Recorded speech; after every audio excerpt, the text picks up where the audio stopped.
समावेशी स्थानीय सरकार, दिगो विकासको हकदार, हाम्रो पालिका राम्रो पालिका। नमस्कार, रेडियो कार्यक्रम हाम्रो पालिकामा तपाईलाई स्वागत छ। म उषा तामाङ अनि म दीपक आचार्य।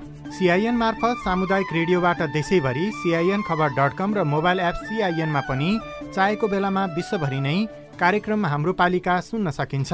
अस्ट्रेलिया सरकार र द एसिया फाउन्डेसनको साझेदारीमा सञ्चालित स्थानीय सरकार सबलीकरण कार्यक्रम अन्तर्गत तयार पारिएको रेडियो कार्यक्रम हाम्रो पालिका CINले उत्पादन तथा प्रसारण गरिरहेको छ। कार्यक्रम मुख्यतः 7 प्रदेशका 7 नगरपालिकामा केन्द्रित हुँदै आएको छ। निश्चित नगरपालिकामा केन्द्रित भए पनि विषय भने अरू सबै स्थानीय तह नागरिक सरोकारवालालाई मिल्ने, प्रेरणा दिने, सूचना र जानकारी पुर्याउने उद्देश्यले तयार गर्दै आएका छौं। स्थानीय सरकारले गरेका वित्त व्यवस्थापन, सूचनाको हक कार्यान्वयन, नागरिकको समृद्धि र सजिलोका लागि भए गरेका राम्रा अभ्यास र सुधार गर्नुपर्ने पक्षका बारेमा कार्यक्रम हाम्रो पालिकामा विभिन्न सामग्री सुन्नुहुनेछ। कार्यक्रम हाम्रो पालिकाको अघिल्लो हप्ताको भागमा आगामी आर्थिक वर्षका लागि स्थानीय तहमा गरिने वित्तीय हस्तान्तरणको रकम संघीय सरकारले घटाएको बारेमा जानकारी गराएका थियौं। त्यसकारण स्थानीय तहले बजेट बनाउँदा ध्यान दिनुपर्ने निष्कर्ष पनि सुनाएका थियौं। पालिकामा उपाध्यक्ष र उपप्रमुखको नेतृत्वमा अनुगमन समिति छन्। समितिलाई स्थानीय विकास निर्माणका आयोजनाको अनुगमनको अधिकार दिइएको छ, तर आर्थिक वर्षको अन्तमा सक्रिय हुने तर अरू समयमा बेवास्ता गरेको आरोप पालिकावासीले लगाउने गरेका छन्। कार्यक्रम हाम्रो पालिकाको आजको अङ्कमा बजेटमा विषयगत समितिको मन्थन र तयारी, शाखाका कर्मचारीहरूसँग बसेर चाहिँ छलफल चलाइरहेको अवस्था छ। 3-4वटा बैठक सबैले बसिसक्नुभयो र नियमित छ। जिम्मेवारी र विभाजनले पालिकाको उपलब्धिमा सकारात्मक प्रभाव। अब विषयगत समितिलाई पनि आफ्नो शाखा पर्ने शाखाहरूबाट छलफल गरेर उनीहरू समितिलाई पनि हामीले परिचालन गरेका छौँ। र सामुदायिक वन क्षेत्रको कर सङ्कलनमा सफल अभ्यास र चुनौती। वर्षमा एकपटक सम्झौता हुन्छ। सम्झौता भएपछि त्यो वनभित्रको ढलापाडा साँडागालाहरू सङ्कलन गरेर आउने रकमको 25% हामीले दिने गरेका छौँ। स्थानीय तहको आगामी आर्थिक वर्षको बजेट निर्माणका लागि विषयगत समितिको सक्रियता र कर सङ्कलनको अभ्यासका बारेमा आजको कार्यक्रम हाम्रो पालिका केन्द्रित हुनेछ। ल कान्छा, यतिका दिन जे भयो भयो, अब दाई दिदीबहिनीहरूसँग रिस नराखेस् है। कान्छा दाइले मात्र होइन क्या आमा, मेलमिलाप भइसकेपछि अब कसैले मन अमिलो बनाउनु भएन। तपाईहरूले नै रोजेका मेलमिलापकर्ता राखेर जग्गाको साँध सिमाना बारेको 9 वर्षदेखिको विवादमा मेलमिलाप भयो। योभन्दा खुसीको कुरा हामी मेलमिलापकर्ताको लागि के हुन्छ र? मेलमिलापकर्ता बाबु, हामी दुई भाइ बीचको झगडालाई यति सजिलै चाँडै मिलाइदिनु भएकोमा तपाईँलाई मुरी मुरी धन्यवाद छ। मैले यो मेलमिलाप केन्द्र भन्ने त अलि पहिले नै सुनेको थिएँ क्या बाबु। मन माझामाझ गरेर दुवै पक्षले जित्ने गरी पो कुरा मिलाउनु हुने रहेछ। कस्तो राम्रो। मनमुटाव गर्नेहरूलाई अबदेखि यो मेलमिलाप केन्द्रमै जाऊ भन्छु म चाहिँ। सुन्नुहोस् आमा, सरकारी, सामुदायिक र सार्वजनिक बाहेक जग्गा सम्बन्धी विवाद, गाली बेइज्जती, लुटपिट सहित विभिन्न 11 प्रकारका विवाद हरेक वडामा रहेका मेलमिलाप केन्द्रबाट मिलापत्र गराउन सकिन्छ नि आमा। आहा, कस्तो राम्रो। अनि हरेक वडामा यस्ता मेलमिलाप केन्द्र छन् त बाबु?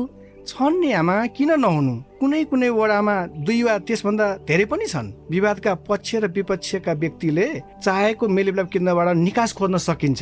वडाको मेलमिलाप केन्द्रबाट विवाद समाधान भएन भने नि आमा, हजुर, पालिकाको न्यायिक समितिले पनि विवाद समाधानका लागि छलफल गराउन सक्छ।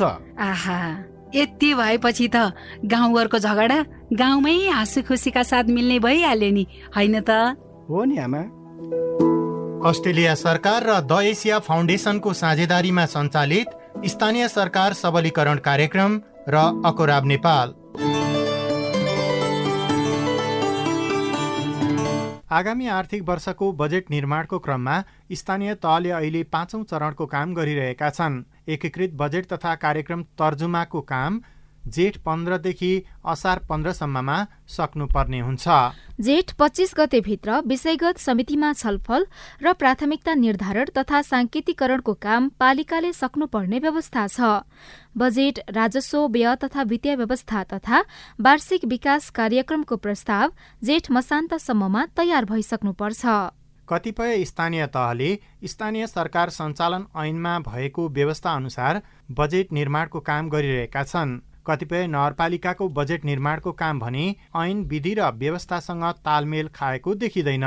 झापाको दमक नगरपालिकामा भइरहेको बजेट निर्माणको अभ्यासको बारेमा सुरुमा सुनौ। झापाको दमक नगरपालिकाले आर्थिक वर्ष 2080-81 को वार्षिक बजेट निर्माण गर्न आर्थिक विकास समिति, पूर्वाधार, सामाजिक शिक्षा विकास समिति लगायतका विषयगत समितिलाई सक्रिय बनाएको छ। नगर उपप्रमुख तथा राजस्व परामर्श समिति संयोजक रेगिना भट्टराई पर्साई विभिन्न संस्थाहरूसँग, व्यवसायीहरूसँग, आम नागरिकसँग, राजनीतिक कर्मीसँग, पत्रकारहरूसँग छलफलका चरणमा छौँ। केही चरणहरू पार गरिसक्यौँ, केही गर्दैछौँ। विभिन्न विषयगत उपसमितिहरूले चाहिँ शाखासँग बसेर, शाखा अधिकृतहरूसँग, शाखाका कर्मचारीहरूसँग बसेर चाहिँ छलफल चलाइरहेको अवस्था छ। 3-4वटा बैठक सबैले बसिसक्नुभयो र नियमित छ। कार्यपालिकाले विषयगत महाशाखा, शाखाबाट प्राथमिकता निर्धारण भई बजेट तथा कार्यक्रम तर्जुमा समितिमा पेश भएका आयोजना तथा कार्यक्रमलाई छलफल, विश्लेषण र प्राथमिकता निर्धारण गरी पेश गर्न समिति गठन गर्छ।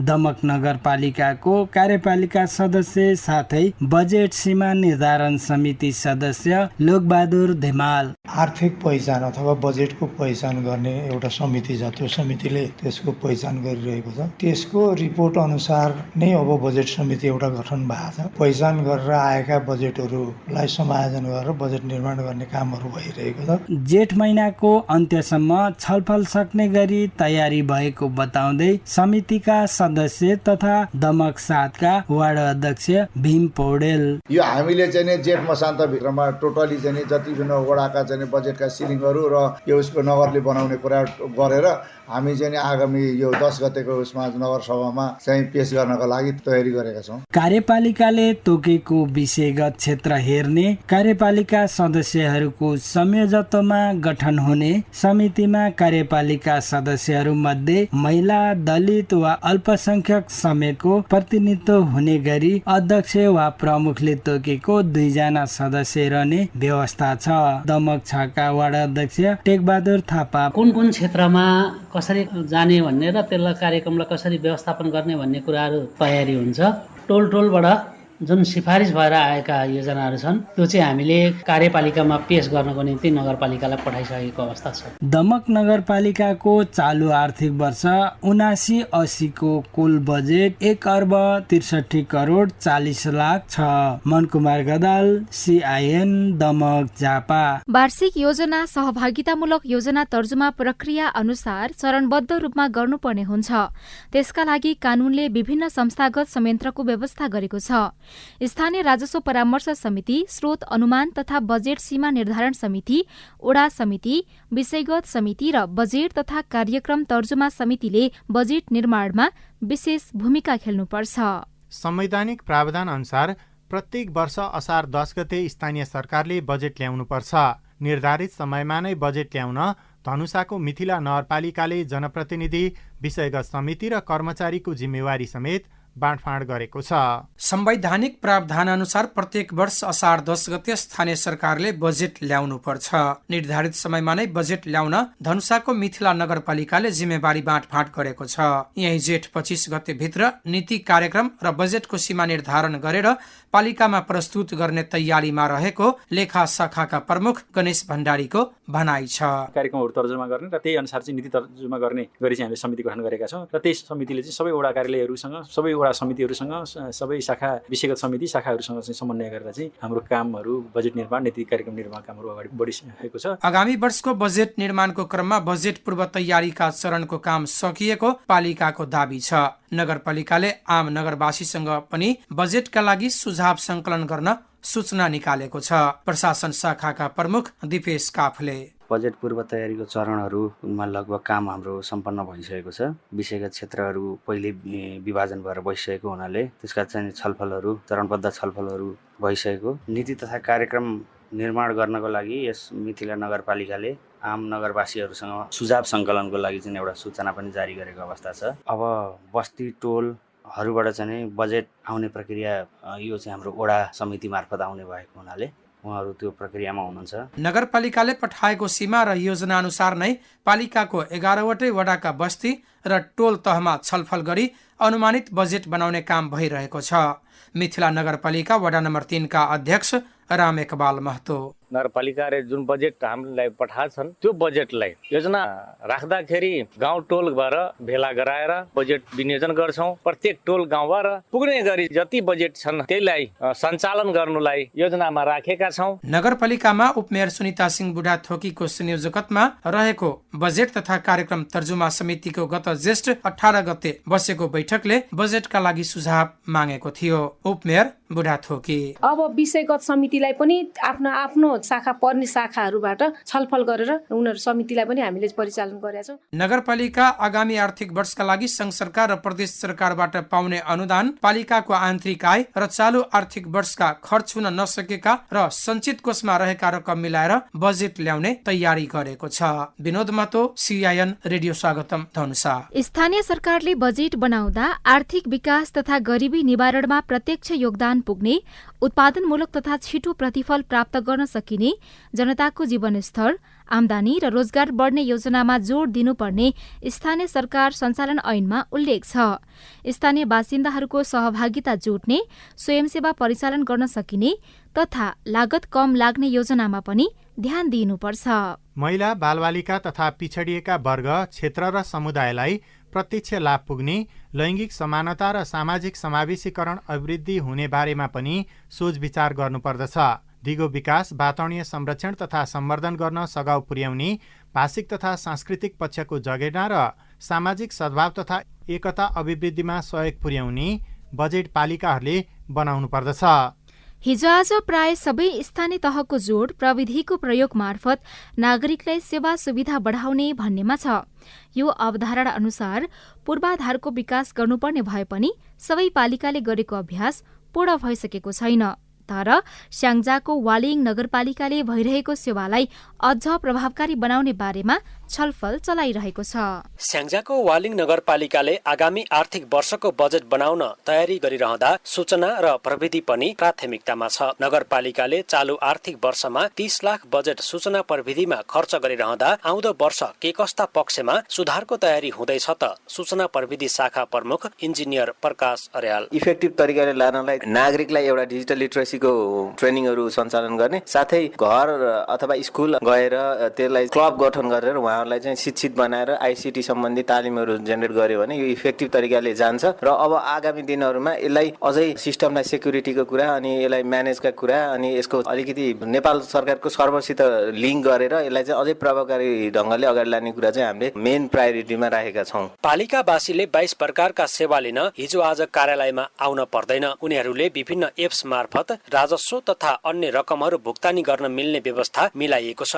राजस्व संकलनका लागि स्मार्ट इन्फोसिस प्रणालीको उपयोग गरिएको छ। वालिङ नगरपालिकाका राजस्व शाखाका कम्प्युटर अपरेटर कृष्ण राणा मगर। राजस्व संकलनको लागि हाम्रो यस वालिङ नगरपालिकाले स्मार्ट इन्फोसिसको राजस्व संकलन प्रणाली प्रयोग गर्दै आएका छौँ र यसबाट वडागत तथा पालिकाको रिपोर्टहरू सजिलै प्राप्त गर्न सकिने, मासिक तथा दैनिक रूपमा पनि विवरणहरू हेर्न सकिन्छ। यस सिस्टमबाट सम्पत्ति करहरूलाई अनलाइन तिर्न व्यवस्था गरिएको छ। जहाँ जहाँ भए पनि मान्छेहरू आफ्नो घरबाटै नै के गर्न सक्छ भन्दा अनलाइन सम्पत्ति करहरू भुक्तानी गर्न सक्नेछन्। नगरपालिकाले यी सेवा खल्ती, कनेक्ट आइपीएस लगायतसँग समन्वय गरेर सेवा लिए बापत घरबाटै राजस्व भुक्तानी गर्ने प्रणालीको विकास गरेको छ। सेवालाई प्रभावकारी बनाउन आगामी आर्थिक वर्षमा थप नीति तथा कार्यक्रमहरू ल्याउने बताउनुहुन्छ सूचना अधिकारी ज्ञान प्रसाद अर्याल। हामीले सोचे जस्तो भने जस्तो सबै यसबाट आउने, सबै यसैबाट राजस्व संकलन भएको अवस्था पनि छैन।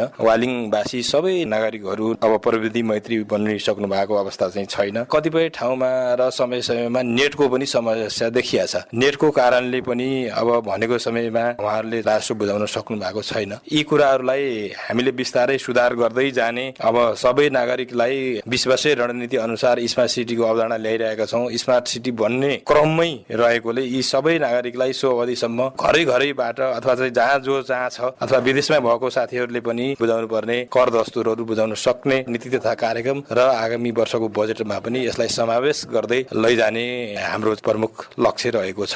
नगरपालिकाले प्रविधिको माध्यमबाट सेवा दिनका लागि बजेट खर्च गरे पनि कतिपय पालिकावासी त्यसमा अभ्यस्त भइसकेका छैनन्। तसर्थ नागरिकहरूलाई नयाँ नयाँ प्रविधिको बारेमा जानकारी दिन पनि बजेट छुट्याउनु पर्ने माग पालिकावासीको छ। संविधानको अनुसूचीमा प्रदेश र स्थानीय तह दुवैको अधिकार सूचीमा रहेका करको बारेमा उल्लेख गरिएको छ, जसअनुसार टाँगा, रिक्सा, अटो रिक्सा र विद्युतीय रिक्सा जस्ता सवारी साधनमा करको दर गाउँपालिका वा नगरपालिकाले लगाउने र उठाउने भनिएको छ। घरजोका रजिस्ट्रेसन शुल्क उठाउने अधिकार पनि पालिकालाई छ।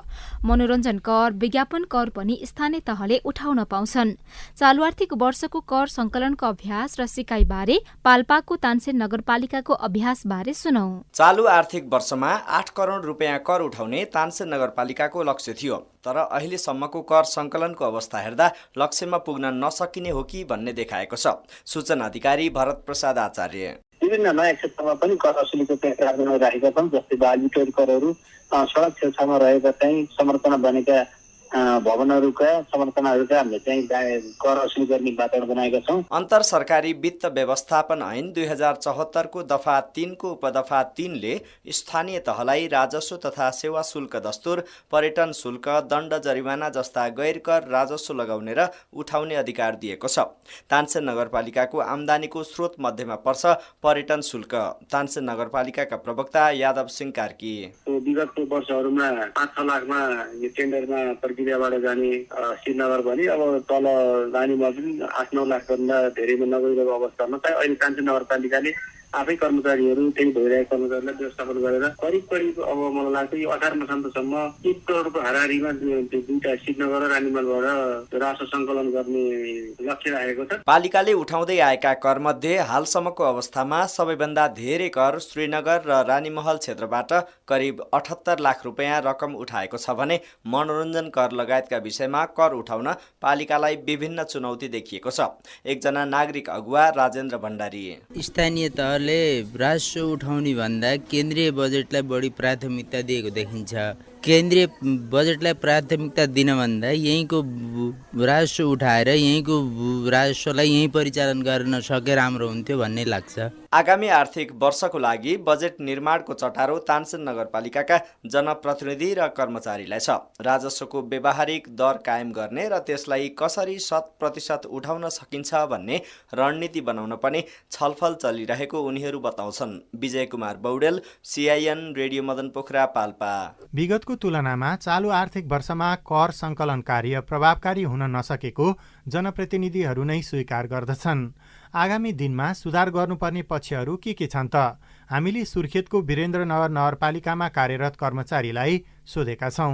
शान्ति कुमारी थापा, म चाहिँ सामाजिक परिचालक हो। अहिले वीरेन्द्रनगर नगरपालिकाको राजस्व शाखामा छु। राजस्व सम्बन्धीका नीति नियमहरू ऐनहरू छन् नि, त्यो नै स्पष्ट हुनुपर्छ भन्ने लाग्छ मलाई चाहिँ हैन। कर्मचारीहरूलाई क्षमता विकासको पनि आवश्यकता पर्छ, मिलाएर गरौँ भन्ने हुँदैन। त्यही भएर सबभन्दा क्षमता विकासको पनि आवश्यकता पर्छ। नमस्कार, म खगिसरा घिमिरे, म राजस्व शाखामा काम गर्छु। स्थानीय तहले करको दर भन्दा पनि करको दायरा फराकिलो पार्नुपर्छ जस्तो लाग्छ। करदातालाई मैले कर के को लागि र किन तिर्नुपर्ने भन्ने विषयमा चाहिँ जानकार बनाउन पनि विभिन्न करदाता शिक्षामूलक कार्यक्रमहरू आयोजना गर्नुपर्छ जस्तो लाग्छ। करदातालाई स्वतस्फूर्त रूपमा कर तिर्ने वातावरणको सिर्जना गर्नुपर्छ। विष्णु आचार्य, घर चाहिँ वीरेन्द्रनगर 11, म यहाँ नगरपालिकामा राजस्व शाखामा काम गर्छु। सबैभन्दा ठुलो आम्दानीको स्रोत भनेकै राजस्व हो र हाम्रो स्थानीय तहमा राजस्व सङ्कलन अपेक्षाकृत रूपमा चाहिँ हुन सकेको छैन। राजस्व सङ्कलन गर्नको लागि स्थानीय तहमा व्यापार व्यवसाय गरेर बसिरहेका व्यवसायहरूलाई व्यवसाय दर्ता तथा नवीकरणका लागि सहज खालको वातावरण बनाउनु पर्ने। वीरेन्द्रनगर नगरपालिका अन्तर्गत जसले घर जग्गाहरू बहालमा दिनुभएको छ उहाँहरूलाई पनि करको दायरामा ल्याए घर बहाल कर र जग्गा बहाल कर उठाउने वातावरण भयो भनेदेखि पद्धति बस्यो भनेदेखि त्यसबाट पनि वीरेन्द्रनगर नगरपालिकामा अपेक्षाकृत रूपमा राजस्व सङ्कलन गर्न सकिन्छ।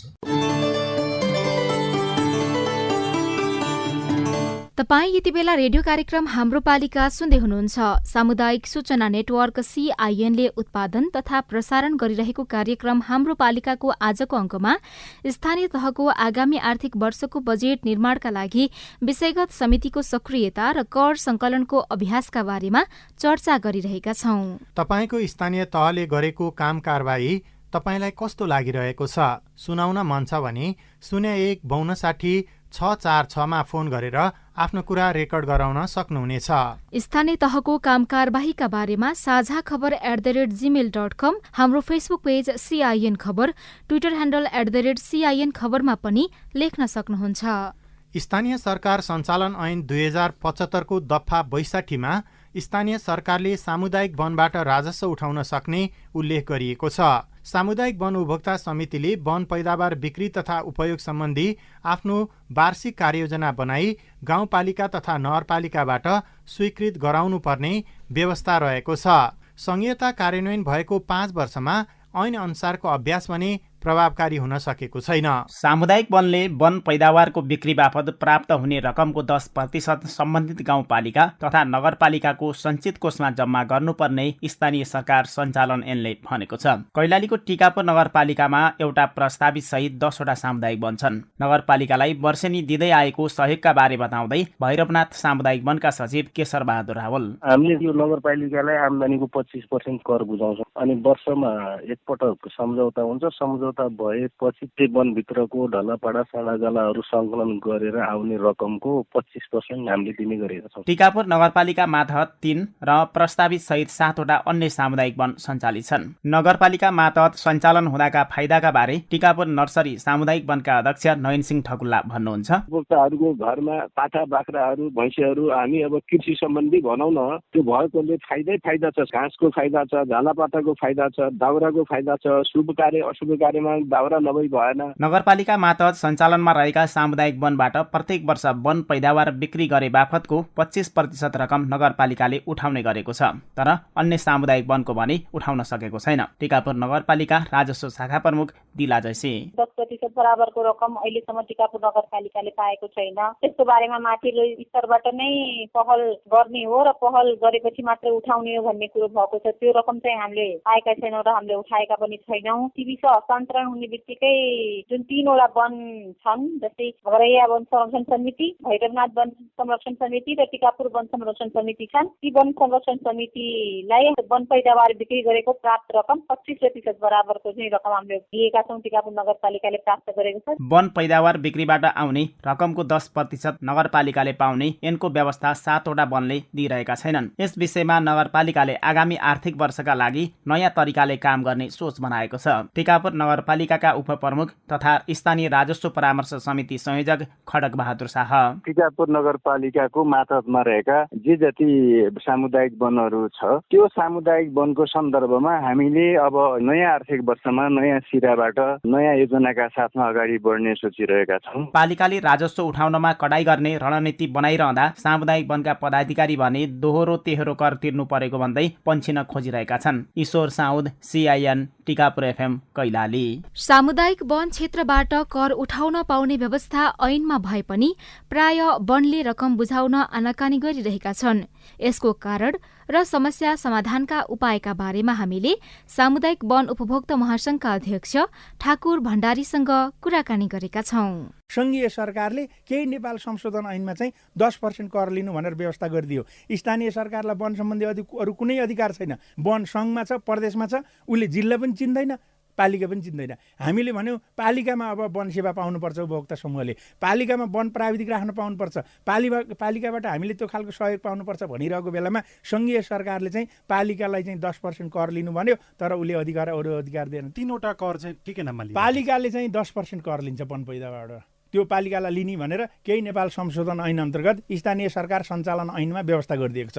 प्रदेश सरकारहरूको फरक छ। लुम्बिनी प्रदेश सरकारले वन पैदावारको 25% कर लिने भनेर निर्णय गरेको छ। सबभन्दा धेरै लुम्बिनी सरकार छ। त्यसपछि बागमती सरकारले एउटै सरकारले 3 खाले कर लिन्छ वनबाट। एउटा उसले चाहिँ समूह बाहिर बिक्री वितरण गर्दा 10% भन्छ, अर्को पर्यटनबाट 10% भन्छ, अर्को समूहभित्र बिक्री वितरण गर्दाखेरि चाहिँ 2% भनेर भन्छ। त्यस्तै सङ्घीय सरकारले कर लिन्छ। भनेको के हो भन्दा पहिलो कुरो सामुदायिक वन उपभोक्ता समूहले आफ्नो आम्दानीको 25% वन संरक्षणमा, बाँकी रहेको रकमको 50% महिला, दलित, गरिब, विपन्न वर्ग, आदिवासी जनजातिको हितमा र बाँकी रहेको 50% चाहिँ सामाजिक बाटो, कुलो, बिजुली, विद्यालय, स्वास्थ्य चौकीमा उनीहरूले खर्च गर्छन्। त्यो कुरा 100% भोलिन्टियर रूपमा खर्च गर्ने भएको हुँदा पहिलो कुरो सामुदायिक वन यो कुनै सहकारी होइन, ब्याङ्क होइन, यसले कुनै नाफा खाने र सेयर बाँड्दैन, त्यस कारण कर लिन हुँदैन भन्ने पहिलो कुरो। दोस्रो कुरो के हो भने यदि कुनै सामुदायिक वनले नाफा लिएको छ र नाफाको हकमा कर लिने हो भने एकद्वार प्रणालीबाट लिनु पर्यो। त्यो भनेको पालिकाले लिएर बाँड्ने हो कि प्रदेशले लिएर बाँड्ने हो कि सङ्घीय सरकारले लिएर बाँड्ने हो, त्यो सरकार 3टा सरकार सल्लाह गर्नुहोस्। तर सामुदायिक वनलाई तेह्रो करको मारमा पारेर तर्साउने काम र समृद्धिमा बाधक बन्ने काम नबन्नुहोस्। हामी अहिले यही मुद्दा उठाइरहेछौँ। स्थानीय तहले त 10% कर वन समूहबाट उठाउन सकेनन् भन्ने कुरा धेरै हो। उहाँहरूको के छ भने अहिले उहाँ नसकेको होइन कि गाउँपालिका महासङ्घ र नगरपालिका सङ्घसँग हामी निरन्तर संवादमा छौँ। उहाँहरू आफै हामी कर लिन चाहँदैनौँ, हामीलाई जबरजस्त केन्द्रीय सरकारले चाहिँ यो लादेको भन्नुहुन्छ गाउँपालिका महासङ्घ र नगरपालिका सङ्घका साथीहरूले। किनभने अधिकार केही नदिने, त्यो 10% कर किन लिनु पर्यो? उहाँहरूले आफै भन्नुहुन्छ एउटा सामुदायिक वनले 1 लाख आम्दानी गरेपछि 1 लाख मेरो पालिकामा, मेरो वडामा उहाँहरूले खर्च गर्नुहुन्छ। म उहाँहरूसँग 10% के हिसाबले माग्नु, मलाई त जरुरी छैन। तर महालेखा परीक्षणको कुरा अन्यत्रबाट प्रेसर आएका कारण हामीलाई समस्या भएको छ भन्नुहुन्छ। केही अपवाद स्थानीय सरकारले चाहिँ अलिकति सामुदायिक वनलाई केही निर्णयहरू फरक ढङ्गले गर्नुभएको छ। त्यो अपवादको कुरालाई म मुख्य मुद्दा बनाउन चाहदिनँ। गाउँपालिका महासङ्घ त्यसपछि नगरपालिका सङ्घले चाहिँ सामुदायिक वनबाट 10% कर लिने कुरा बेठीको हामी लिन चाहँदैनौँ, यो सच्याउनु पर्छ भनेर उहाँहरूले बोल्नु भएको छ। तपाईँले बढाइचढाइ गरेको कुरा होइन, त्यो त गाउँपालिका महासङ्घ नगरपालिका सङ्घसँग हामी बसेर छलफल गर्न तयार छौँ। त्यसमा 10% आफ्नो आम्दानीको स्रोत चाहिँ गुमाउनु कुन पालिकाले चाहन्छ अहिलेको स्थितिमा? पालिकाले स्रोत गुमाएको होइन, पालिकाले त झन्झटिलो भयो। पालिकालाई के झन्झटिलो भयो भन्दा यदि 1 लाख रुपियाँ आम्दानी छ भने उहाँहरूले अब 10,000 रुपियाँ कर लिन हिँड्न पर्यो। तर उहाँहरूको हामीले गरेको र उहाँहरू बसेर गरेको छलफल के हो भने जस्तै 1 लाख रुपियाँ आम्दानी छ भने त त्यही गाउँमा, त्यही वार्डमा, त्यही टोलमा वन संरक्षणमा 25,000 खर्च गर्नुहुन्छ। बाँकी रहेको पैसालाई 100 मानेर बाँकी 80% त्यही वार्डका, त्यही गाउँका, त्यही टोलका महिला, दलित, गरिब, विपन्न वर्ग, आदिवासी जनजातिको हितमा, सशक्तिकरणमा, जीविकोपार्जनमा खर्च गर्नुहुन्छ। बाँकी रहेको 50% चाहिँ त्यहाँको त्यही वार्डको, त्यही टोलको बाटो बनाउने, विद्यालय बनाउने, विद्यालयमा शिक्षक राख्ने, त्यो छात्रवृत्ति दिने, बिजुलीको कुरा होला, अरू खालका खानेपानी, सिँचाइमा खर्च गर्नुहुन्छ भने 100% अहिले वडाले पाइरहेछ, पालिकाले पाइरहेछ भने 10% जबरजस्त माग्न उहाँहरूलाई चाहना होइन। 3 तहको सरकारले जुन कर लिइराखेको अवस्था छ, यसमा कुनै टुङ्गोमा नपुग्दासम्म यस्तै लथालिङ्ग हाम्रो आन्दोलन जारी रहन्छ। तपाईँहरूको प्रयास कहाँसम्म पुगेको छ त यो कर सङ्कलनको विषयमा? एक खालको रियलाइज भएको छ, विशेष गरेर स्थानीय सरकार र सङ्घीय सरकारले एक खालको रियलाइज गर्नुभएको छ। अब प्रदेश सरकारका साथीहरूसँग अलि बेसी बहस गर्नुपर्ने छ। उहाँहरूले चाहिँ अलि धेरै आशा अलि धेरै राख्नुभएको छ। उहाँहरूको बिचमा हामी त भोलिन्टियर सबै हिसाबले समन्वय गर्नलाई भन्ने जति समय दिन सकेका छैनौँ। उहाँहरूसँग पनि हामी छलफल गरिसकेपछि तिनै तहका सरकारले महसुस गर्नुभएको छ। अब कहिलेकाहीँ के हुने रहेछ भन्दा कानुन बनिसकेपछि जस्तै स्थानीय सरकारले 10% लिन्न भन्यो भने महालेखाले उहाँहरूलाई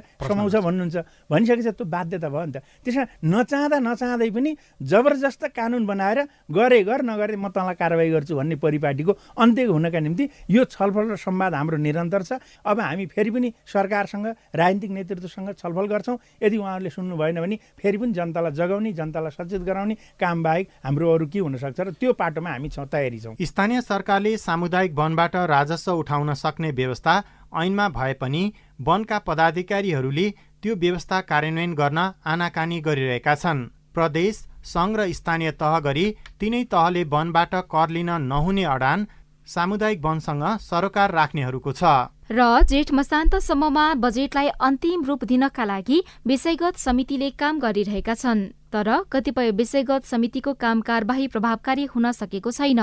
आगामी आर्थिक वर्षदेखि समितिलाई गतिशील बनाउनु पर्ने देखिन्छ। यिनै सार समेटिएका विभिन्न सामग्रीसँगै तपाईँ हाम्रै घर दैलोका स्थानीय सरकारको बारेमा छलफल गर्ने रेडियो कार्यक्रम हाम्रो पालिकाको आजको अङ्कबाट भने बिदा लिने समय भएको छ। तपाईलाई तपाईको पालिकासँग केही सोध्न, भन्न, जान्न, बुझ्न अथवा समस्या सुनाउन मन छ भने टेलिफोन नम्बर 0152606646 मा फोन गरेर दिइएको निर्देशन अनुसार रेकर्ड गराउन सक्नुहुन्छ। फेसबुक पेज CIN खबर, ट्विटर ह्यान्डल @CIN खबरमा पनि लेख्न सक्नुहुन्छ। प्राविधिक साथी सुनिल राज भारतलाई धन्यवाद। रेडियो कार्यक्रम हाम्रो पालिकाको आजको अङ्कबाट सहकर्मी साथीहरू ईश्वर साउद, विमला गिरी, विजय बौडेल, विनोद महतो, मनकुमार गदाल, तोलाकान्त बगाले सहित हामी सबै बिदा भयौं। नमस्कार।